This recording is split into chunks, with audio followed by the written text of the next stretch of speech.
His lesson is not about Prophet Abhishek, but about Prophet Jonah, okay? The one who was swallowed by a fish.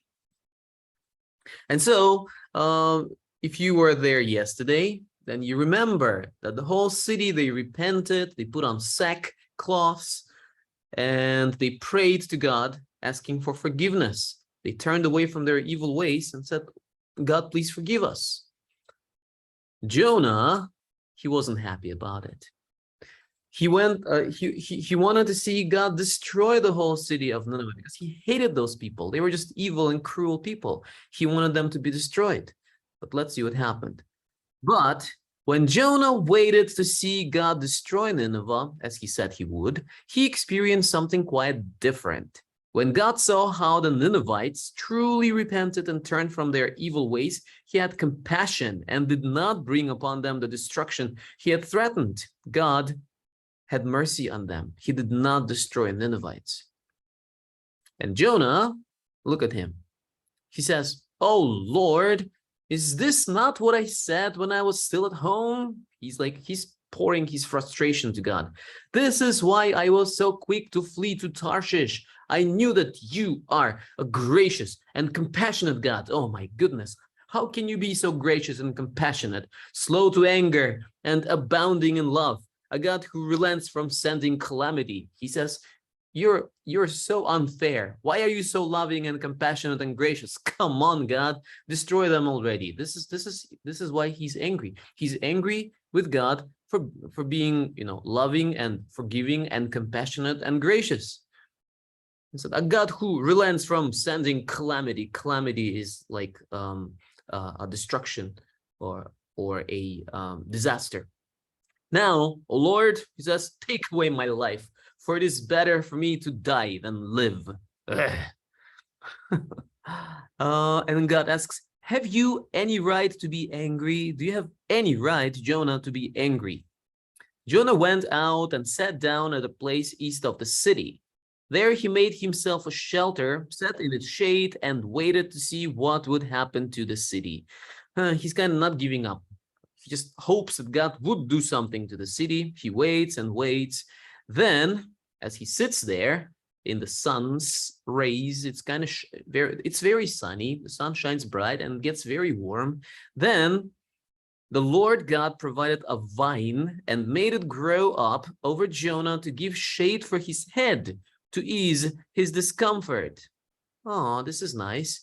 There's a big plant, see, and he's sitting in the shade. And Jonah was very happy about this vine, about this plant, kind of big.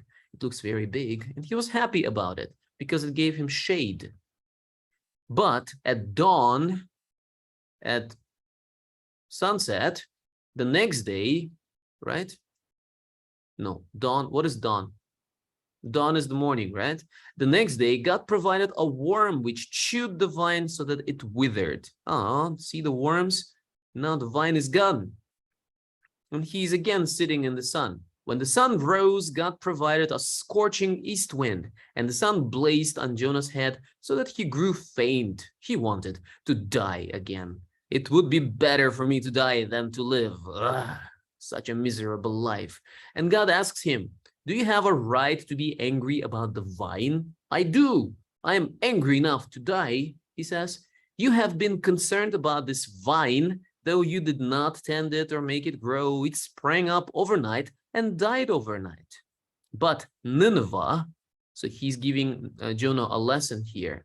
Nineveh has more than 120,000 people who cannot tell their right hand from their left, and many cattle as well, and animals. Should I not be concerned about that great city? Like some people think that 120,000 people who cannot tell their right hand from their left hand is children who do not know what is the right hand and what is the left hand. So maybe it's not just 120,000 people who live in the city, but only children, 120,000 children only, and animals. Should I not be concerned about this great city? God asks him. Jonah returned to Israel, but learned the important lesson that God is a compassionate God who cares for all people. Yes, Jonah cared for a little plant and he wanted to destroy the whole city. He wanted God to destroy them, but God is loving and compassionate and forgiving. And Jonah was angry with God for being loving and compassionate and gracious and forgiving. That's how we are sometimes, right? Let's read. It's not fair, when little children say to their mom or dad or teacher, "Teacher, it's not fair." Okay. Who? Rayendra, will you read it for us? The first part? Okay, sir. Right. Start. Jonah, it's not fair. God was merciful towards the people of Nineveh. He changed his mind about destroying the city when the people showed that they were truly sorry for their sin. truly Yes. sorry for their sin. Instead of being happy that the people actually listened to his warning, Jonah was upset that God might not destroy the city after all. "I knew you are loving and merciful God, always patient and kind and willing to forgive," Jonah complained. Then Jonah went to sit and sulk outside the city where he could see whether God would destroy the city after all. But when the 40 days had passed, the Lord did not destroy the city. Instead, he showed Jonah how selfish he was thinking about himself and not about the thousands of people who would have died without knowing the true and loving God. That's right. Why was Jonah so upset when God was merciful? Atara, will you read it for us? Okay, sir.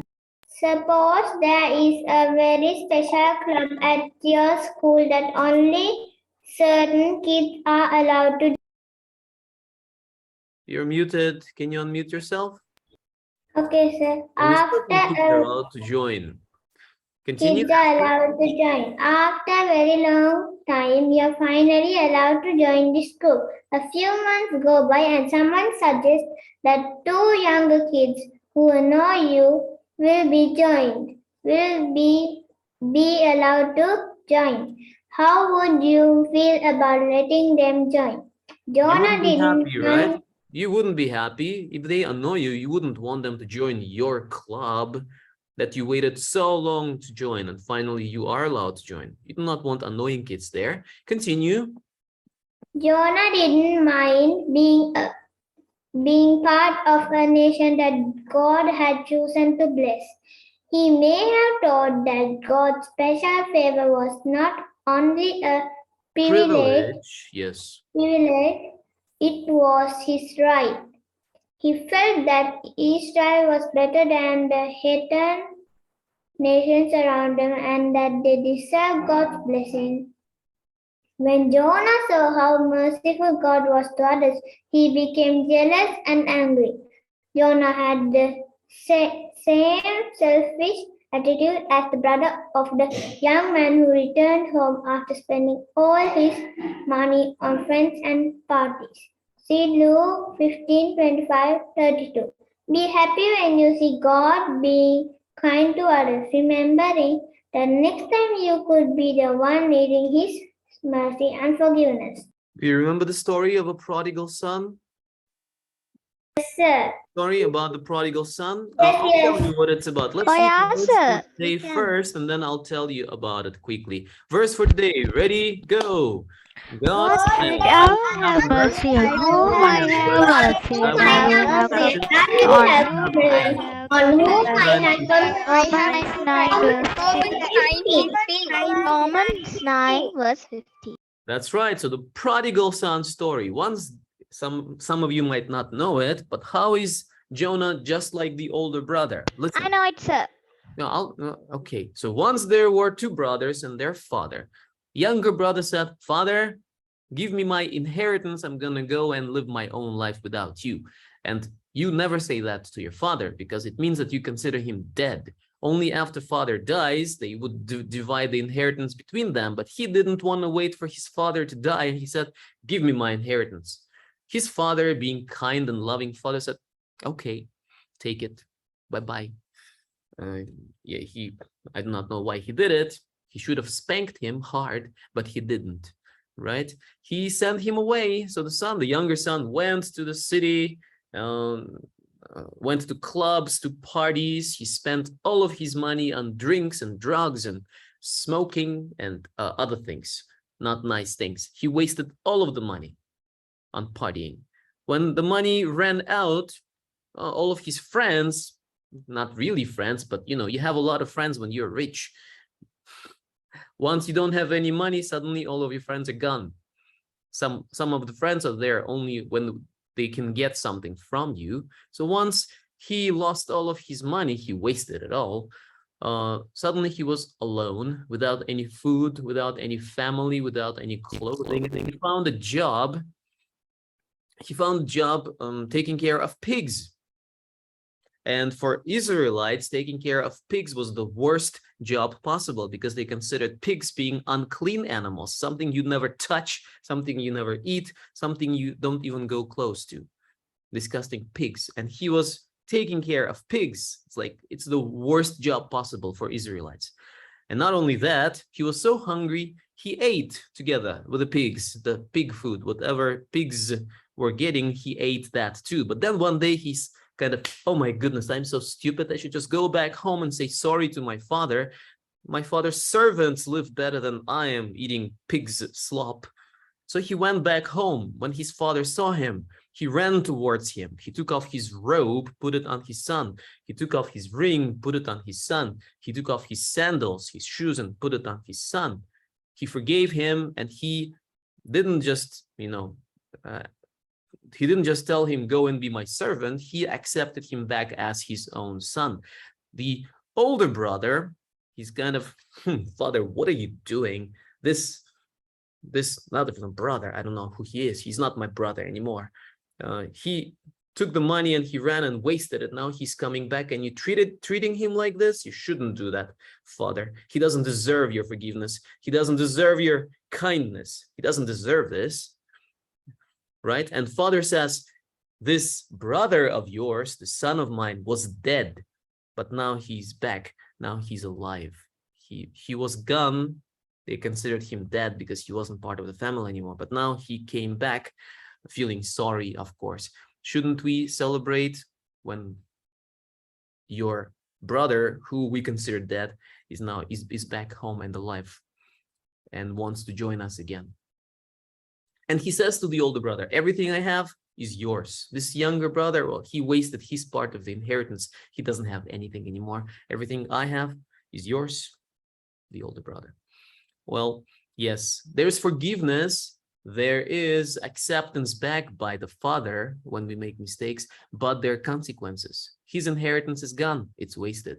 Everything that father has now belongs to the older brother, not the younger. That's the lesson he learned. But yes, the older brother was very angry because he didn't think that the younger one deserves forgiveness. And that's all. See how Jonah was just like the older brother? It's like, they don't deserve forgiveness. They don't deserve your mercy. And sometimes we can be like that. If you have enemies in your life, people who offended you, people who hurt you, you do not want them to be happy. You do not want them to be healthy and rich and blessed. You want them to receive all the punishments that there are possible. Yes, you want them to, hurt. You want them to feel the pain. It would make you feel happy if they do.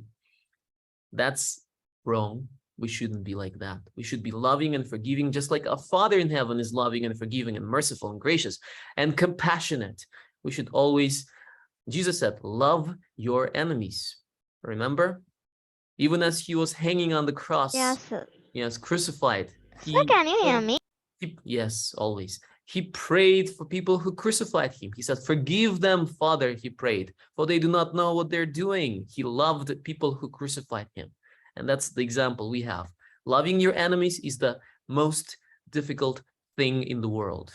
Try to love your enemies. Somebody punched you or pushed you or taken things from you or blamed you for something you didn't do or gossiped about you or spread lies about you.